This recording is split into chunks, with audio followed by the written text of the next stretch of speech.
दर्शक बंधु मु आज आपण मानक लगी एक सुंदर कहानीटीए नहीं आसी। यही कहानीटी आमे जानिबा कि भगवान को नाम को जप कले आमको कौन प्राप्त होता है। तेबे चलतु कहानीटी आरंभ करिबा। दिने पक्षीराज गरुड़ बैकुंठपुर को जाउथिले। आकाश मार्ग रे जाऊ जाऊ से देखिले कि गोटे छोट पक्षीटीए गोटे मरुभूमि रे पड़ी छटपट होउछि। से पक्षीटी को देखी पक्षीराज गरुड़ ता पाखक आसिले और ताको पचारिले कि तुमे ए मरुभूमि रे कौन करुछ। छोट पक्षीटी गरुड़ को प्रणाम करी कहिला कि हे पक्षीराज, मत अत्यधिक शोष लगे कारण मु ए स्थान रे पड़गली और मु एबे उड़ाक अक्षम, तेणु आपण मते टिके जल आनी दियंतु।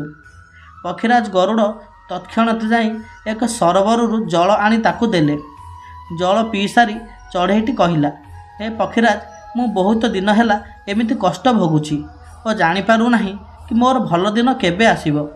तेणु हे पक्षीराज, आपण तो भगवान विष्णु को वाहन और आपण सबुआड़ को विचरण करने को सक्षम। दयाकरी आपण मोर गोटे छोटिया उपकारटे कर दियंतु। स्वर्ग को जाई भगवान जमराज को टिके पचारंतु कि मोर सुखर दिन केबे आसीबो। चढ़ेईटीर निवेदन पाई पक्षीराज गरुड़ तत्क्षणात जमपुर को जाई जमराज को चढ़ेईटीर सबु कथा कहिले। गरुड़ कथा शुणी सारिबा परे जमराज कहिले, वास्तव में से चढ़ेईटी पूर्वजन्म एक नृशंस और अधर्मी व्यक्ति थिला, तेणु से ए जन्म एमिति कष्ट पाउछि। तार कष्ट एबे मध्य समाप्त होई नाही। से आहुरी 7 वर्ष जाए एमिति कष्ट पाइब। जमराज ठारू एमिति कथा शुणी सारिबा परे पक्षीराज गरुड़ को छोट चढ़ेईटी उपर भारी दया आसिला। तेणु से जमराज को पचारिले कि किछि तो उपाय थिबो ए चढ़ेईटीर दुख को कम करिबा लगी। जमराज कहिले, हाँ, गोटे मात्र उपाय अछि। जदि से पक्षीटी तार सबु सुविधा असुविधार कहिबो कि हे प्रभु, जहा तुम दया, ताहले तार किछि कष्ट कम होई जिवो।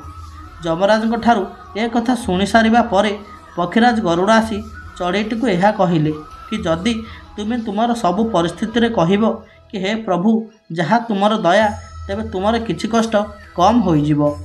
एतिकी कही पक्षीराज गरुड़ सेठारु चलीगले। से दिन ठारू से छोट चढ़ेईटा तार प्रत्येक मुहूर्त ईश्वर को धन्यवाद दे कहिला कि हे प्रभु, जहा तुमर दया। एमिति 1 सप्ताह बीतीगला। पक्षीराज गरुड़ंकर से छोट चढ़ेईटीर कथा मन पड़ा, तेणु से चढ़ेईटी को देखा करने को आसिले। गरुड़ जेतेबेले से स्थान रे पहुँचिले से स्थान को देखी आश्चर्य होइगले, कारण सेठार मरुभूमि जगार एक हराभरा शस्य क्षेत थिला और गछलता हो जाइथिला और सेठार मध्य एक निर्मल जलपूर्ण पुष्करणी मध्य थिला। सबुठु बड़ कथा हैला, जो चढ़ेईटी 7 दिन तले उड़ी पारु नथिला से आज एक गछ डालर बसी खुशी रे गीत गाउथिला। ए सबु देखी पक्षीराज गरुड़ बहुत विस्मित होइगले और सांगे सांगे जमराज को जाई ए सबु चमत्कार विषय रे कहिले। गरुड़क मुहरु ए सबु कथा शुणी सारिबा परे जमराज कहिले कि हे पक्षीराज, ए सबु हेउछि सेही महामंत्रर चमत्कार। तुमे चढ़ेईटी को प्रभु को नाम कीर्तन विषय रे कहिबा दिनरु से चढ़ेईटी तार प्रत्येक दुख सुखरे निरंतर भाव में प्रभु को नाम जपिला और प्रभु को धन्यवाद जणाइला।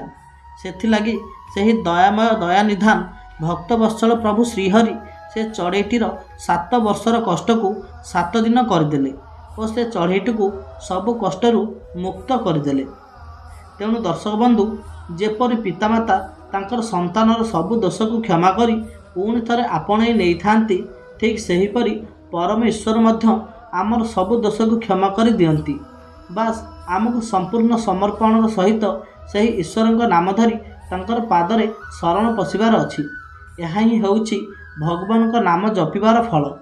भगवान को नाम जपिबा द्वारा आमर शह शह वर्षर महापाप मध्य क्षय हो जाए और भगवान आमको पुणी क्षमा करी तांको परम धाम को नहीं जाती। तेणु दर्शक बंधु, आशा करुछि कि यही कहानीटी आपण मानक निहाती पसंद आसीथिबो।